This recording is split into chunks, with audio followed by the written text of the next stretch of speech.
Chocolate is one of the favorite foods for many, but cocoa farmers do not reap the reward of its popularity. The good news is that Uganda Coffee Development Authority has come out to promote cocoa production, which gives us hope that in future there is some good results coming out of cocoa production. Welcome to Farm Smart Show with me, Chris Chitaka-Haman. We are in Busede sub-county in Jinja district. We are bringing you cocoa production, cocoa farming, where we are going to be educating you how to grow it, how to harvest it, how to take care of it, and post-harvest. With me, I have a prominent farmer. Let me call her my mama in Busede sub-county. Please, mama, nice to meet you. Briefly introduce yourself to the viewers. Nze kaze prose omulimi wa kooke namasiga Busede namazaala. Twatandika okwe-establishinga cocoa plantation eno mu 2019. Tuva kulambula farm yo nga it is big, it is inspiring, and just so many things. Briefly tell us, how did you come up with this farm? Nagenda okukiraba nga kooko kyekirime ekinatuyamba ekinatwongera okuincreasinga income yaffe ne tusalawo tusimbe kokowa ono tusobole okweyongerako mu maaso. Naye kokowa kyemulabyemu kokowa atya omusana kyetuva twagenda tusimba ku kikolo ky'ekitooke, so that ekikolo ky'ekitooke kituyambeko shade eri kooko kutuusa bwakuze n'avaamu, then tuli ku transferring olusuku within tutandise okusima ebinnya by'ebitooke kooko tumugye tumulekere space emumala. Okay, kati right now katudde ku ngeri y'okulimamu kokowa bulungi. So kati otandika otya? Biki ebyetaagisa nga tona kujja mu nnimiro okumulima? Biki ebyetaagisa? Olina okulima bulungi ennimiro yo n'ogiteekateeka nga temuli muddo, then n'otwala measurement n'osima ebinnya nga fuuti 10 ku 10. N'otandika okusima ebinnya n'osima ebinnya bya kooko. Then n'oleeta seedlings n'oteekamu. Kati tumulima tutya? Soko tutwalemuka abantu ali ayagala kulaba, ayagala kuyiga bulimo otya kooko? Nga otandika okusimba. Otandika. Bw'omala okutegeka ennimiro yo bulungi n'ogikabala bulungi, oyinza okuteekamu kooko manure n'oliikiriza ettaka eryo, then n'oleeta measurement n'opima fuuti 10 ku 10, n'osima ebinnya byo bulungi n'oteekamu kooko manure, then n'oggyayo ensigo zo n'osimba. You bring the seedling and start planting. Okay. Ebyoka bye byetaagisa kuleeta nsigo, kulima, kuteekamu manure. Ng'okabaddemu bulungi otesitese bulungi ennimiro yo n'oleeta seedling n'osimba. Okay. From the nursery bed, you can do it yourself as we do. You can buy it somewhere else. Okay. So kati gwe mu farm yo eno olima kika ki? Ekya kooko? Simanyi kika kino. Okay. Kika sikimanyi. Awo tekirina buziro. Naye nga mutabule olaba mulimu omumyufu, green, bwatyo. They are combination of varieties. Okay. Ogattagatta naki nga ogambye mulimu ebika bingi?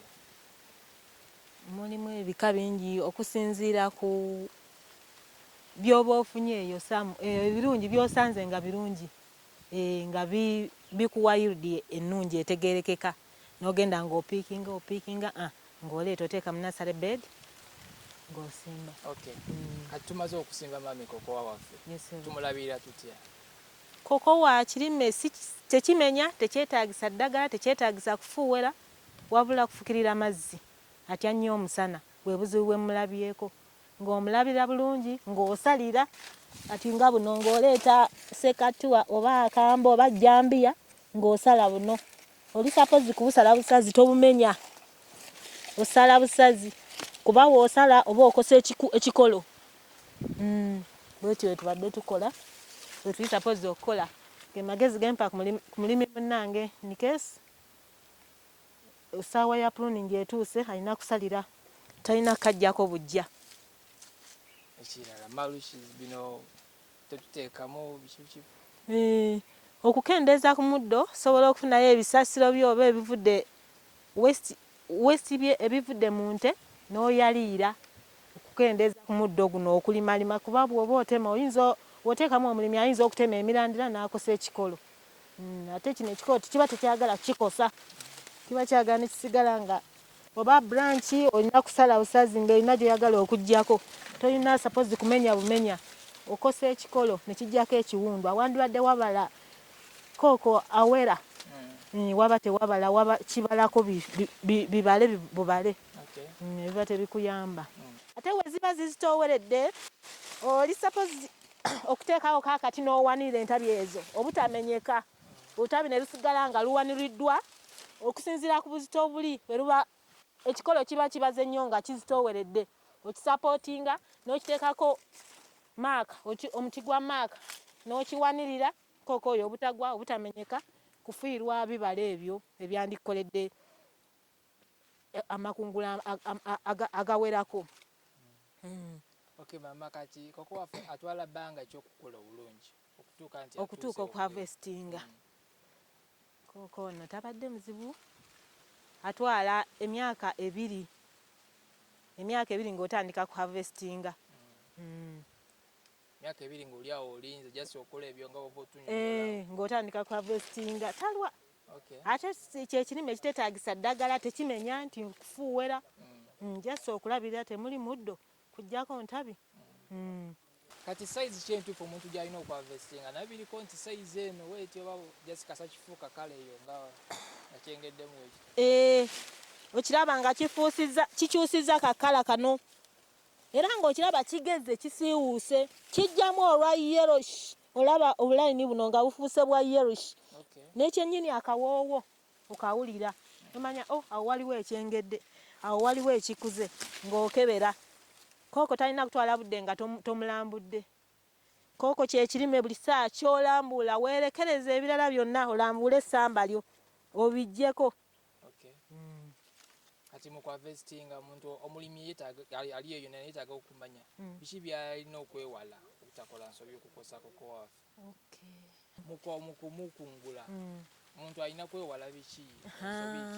Kooko ono ng'atuuse ayengedde, omulaba afuuka wa yellow, ajjamu yellowish, some sort of yellowish.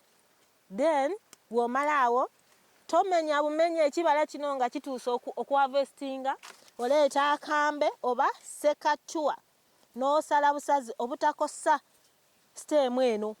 Wano awandibadde wabala ebibala ebingi oba okosezzaawo nga harvest ogikendeezezza nga bubala butono, kale n'olwekyo olina okusala busazi n'otwala no harvestinga. Osala busazi ogenda osala mpola mpola obutakosa siteemu eno. Kati bw'omala ng'osoloza oteeka mu kabbo oba mu kutiya ng'otwala ng'ofamentinga for about 3 days. Then bw'omala awo n'obisala era n'ofamentinga either mu kidomola nga kiriko obutuli, olwo n'osala mu kidomola nga kiriko obutuli n'obikkako. In fact olina kukiteeka bweru, ebbugumu terina kuba lingi, kiteeka bweru n'obikkako bulungi n'amalamu mu kidomola omwo nga wiiki. Then n'omwanika bulungi awanyirira, tomuteeka mu ttaka either kutundubaali oba awantu awa preparing obulungi nga wasementingibwako, n'omwanika bulungi paka bwakala. Kooko tatwala bbanga ddene mu kukala, ayinza okutwala ennaku 4 ku 3 singa omusana guba gwase bulungi. Awo naawe notestinga n'olaba ng'empeke zikaze bulungi n'ozitereka bulungi. Ate olina suppose kuzitereka mu buveera. Waliwo zino saaka enkadde mwe tumukuumira, mwe batuwa amagezi okumutereka obutatuuyana, ensigo ziri obutakosebwa zisigala nga za mutindo. Eyo entegeka ya kooko ng'otuuse okuharvestinga, okumutereka paka kutuuka okumutunda. Kati omukungula okumala bbanga ki? Oba ali season ng'okungula n'oddamu oba kungula mu ndugu? Kooko taggwaako, alwa okuggwaako okuggyako kati ng'ono kati wuuno ali kuggwaako atandise okuleeta ekimuli, naye era tusigala tulondalondako, taggwaako mulundi gumu. It is continuous. bw'atyo era osanga ekumu ate kwakateekako okumu kati naye ono wuuno agenda gwako kati ekimuli ate kitandika tokungula mulundi gumu. Kati ng'omuntu atandise okungula kitwala like myezi ng'emeka mwaka ng'okyakungula bikula okungula. Era otambula n'omwaka ssebo, si wiiki si mwezi, otambula n'omwaka. Engeri essamba gye liri ddene kati biibyo ebimu byengedde biibyo bikyali otambula na mwaka bw'otyo. Eyo neeba sizoni. Ssebo kati gomama nga gwe omuntu aludde mu field eno ng'ogwe oludde ng'oli mulimi olima kooko sooka otubuulire njawulo ki eri ku kooko ono n'ebirime ebirala bino? Ndabye nga kooko ono bbeeyi ye simbi purayisi ye kale kyetuva tumwenyigiddemu ennyo ye asitula mangu. Emmwanyi ziri wansiko naye kooko ono ndabye nga kya muwendo kale bbeeyi ye ewanirira eri wagguluko kyetuva tumwesibyeko. Kati tumaze omukungula tumaze okumwanika okufuma mitinga.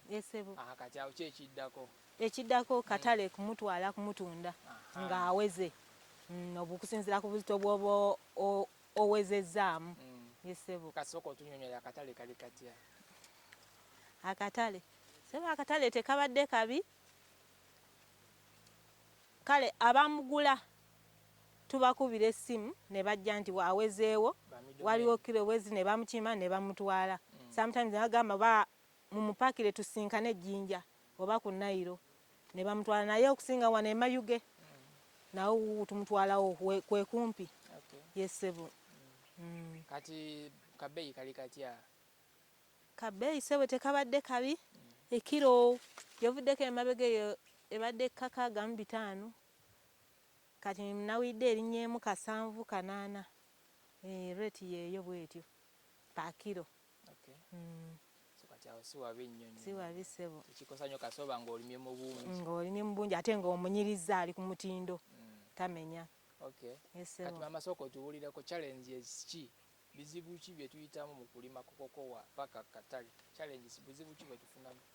Obuzibu bwe tufuna nti abaguzi tebatuli kumpi bali wala bwe buzibu bwe tulina ate oba owezezza otuusiza akaseera okutunda olina kukuba ate essimu siga nti abaguzi batambula mu byalo nedda olina bakubira masimu ne bajja oba naga nti leeta tusinkane mu kifo gundi. Waliwo ne balimi bannaffe era twesolozaamu naga nti mpezaayo kilo 7 6 5 3 aya ng'oteekamu mputeeka mu mmotoka nga mutwala nga bapima babasasula.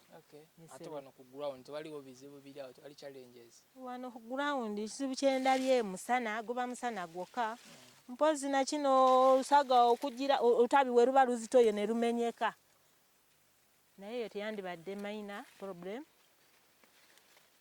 Kyekyo talina nnyo obuzibu kooko tasumbwa nnyo obulwadde ekiwuka nti amenya okufuuwera kyekirime ekyetaaya tekimenya nnyo kale kujyamu muddo kujyamu bino biwakatirwa bino tamenya nnyo ssebo.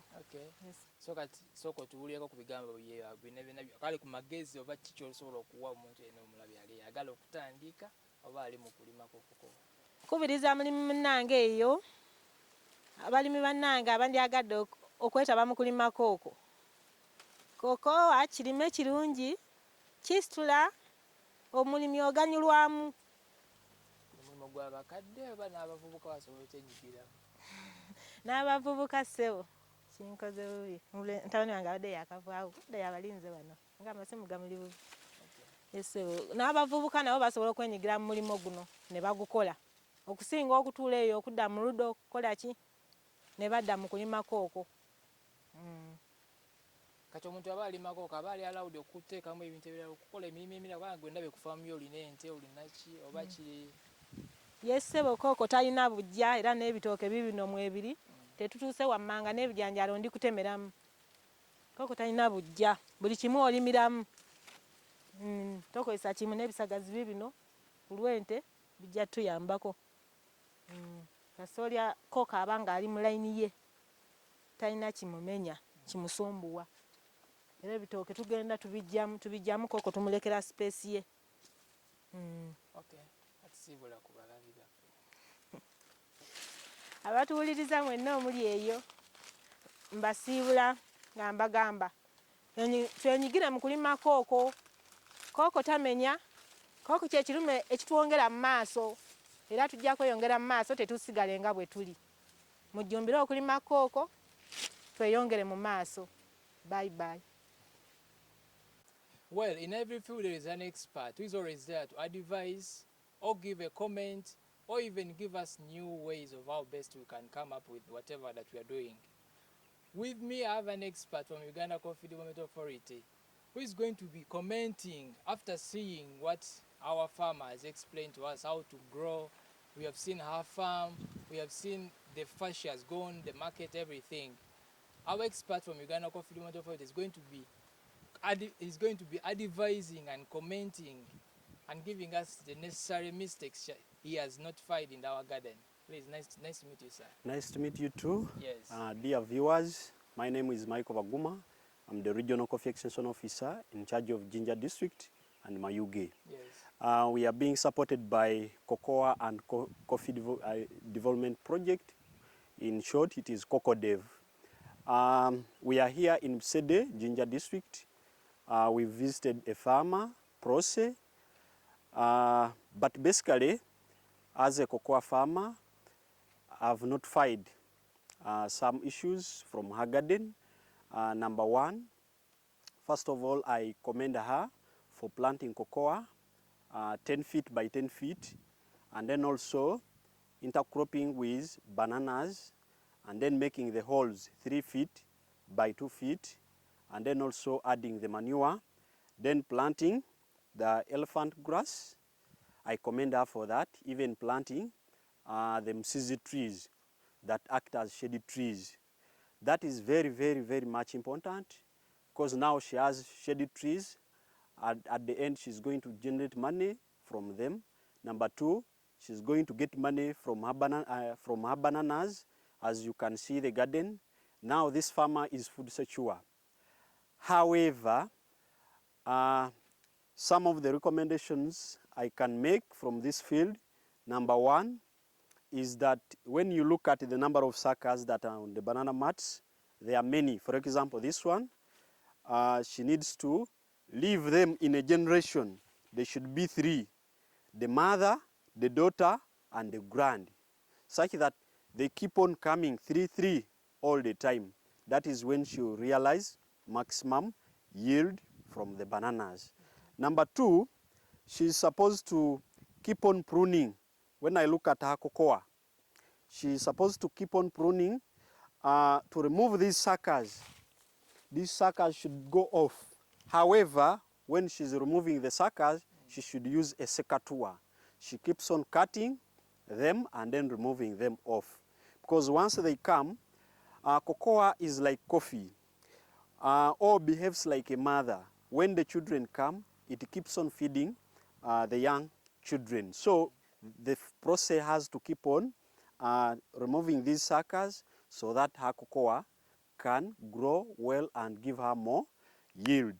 Then the other thing, process is supposed to keep on putting bends. I can say they are like humps in her trenches, because the trenches are just straight like this.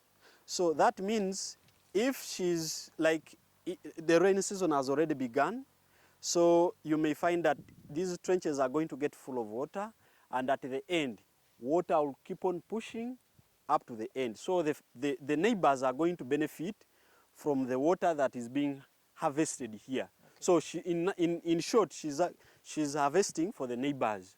So she has to put in the humps that can keep on getting or capturing the water that is harvested, so that the water can go deep in the soil and be utilized by the cocoa plants.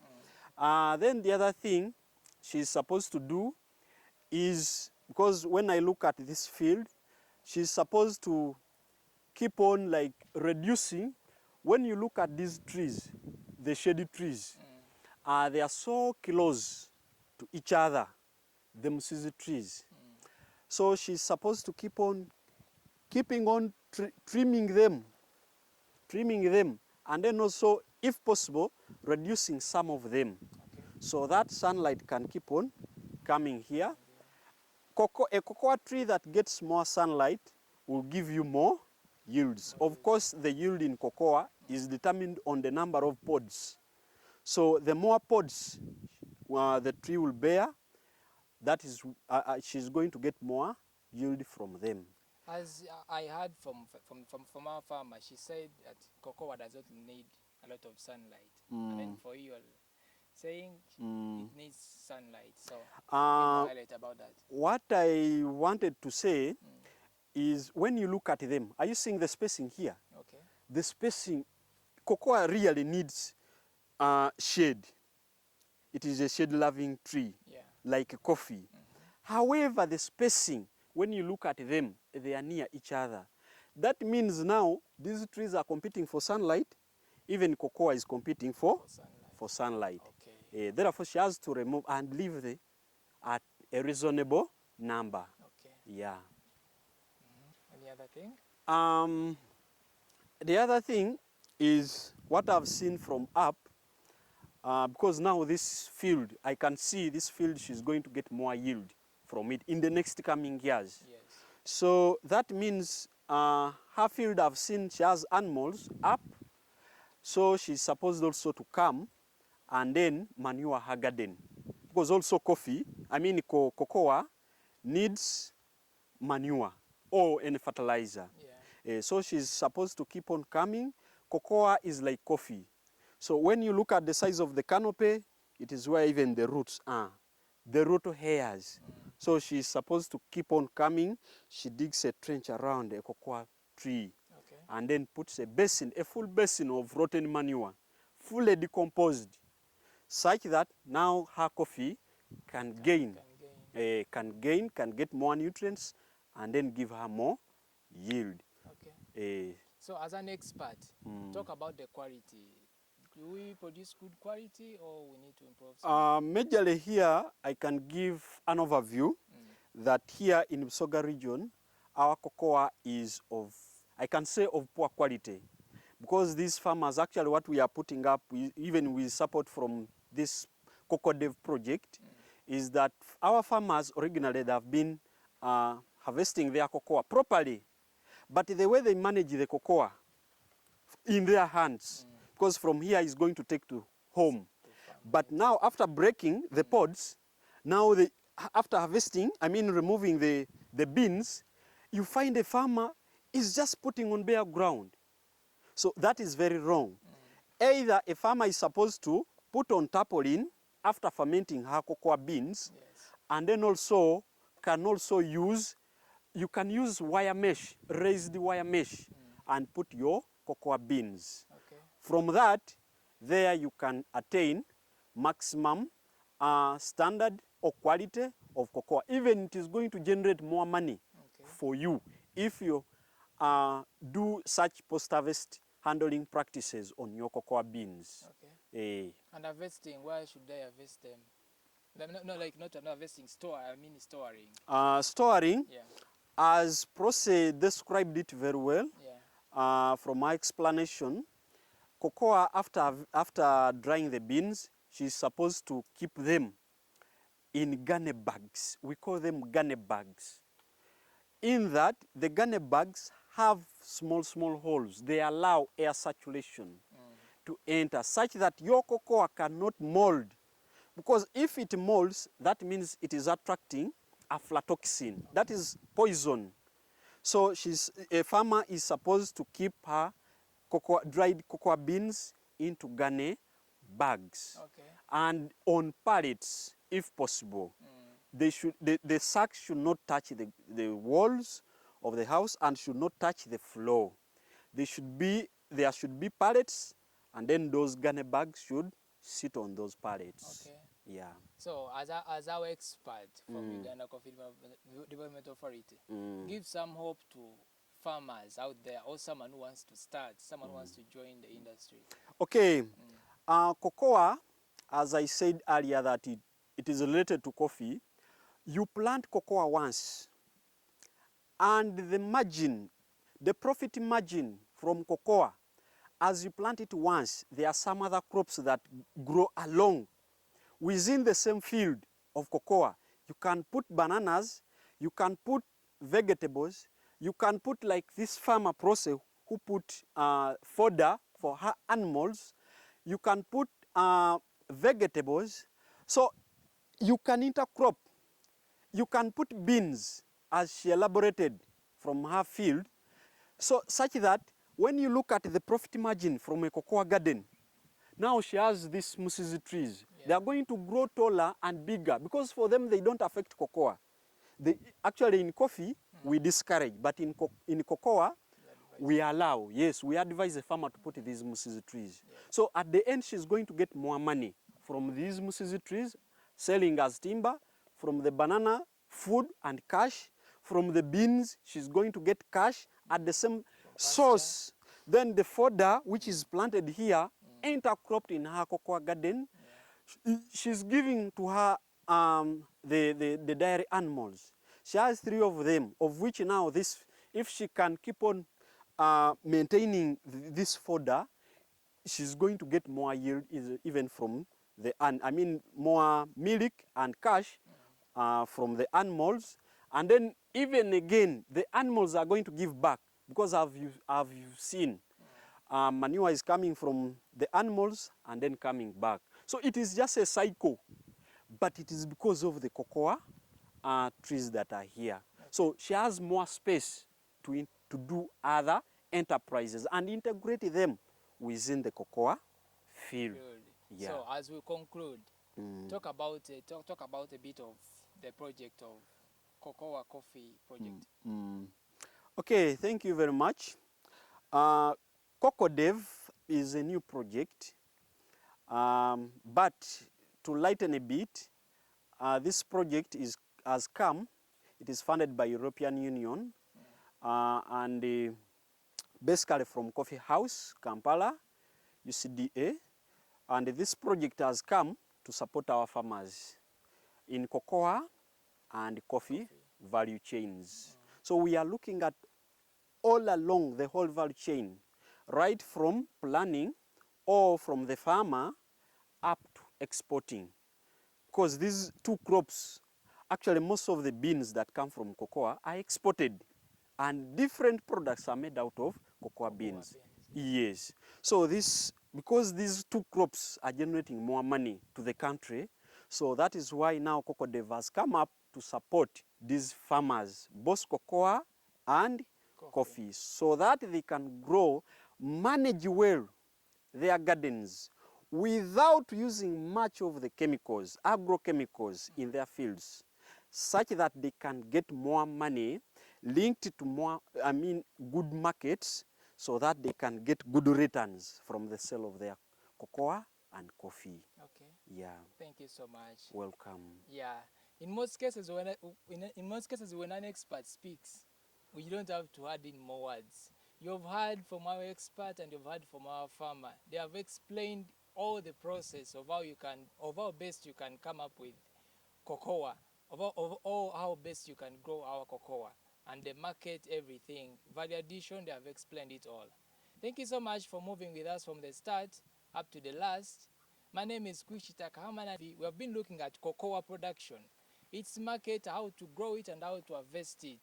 Thank you so much for moving with us. See you next time.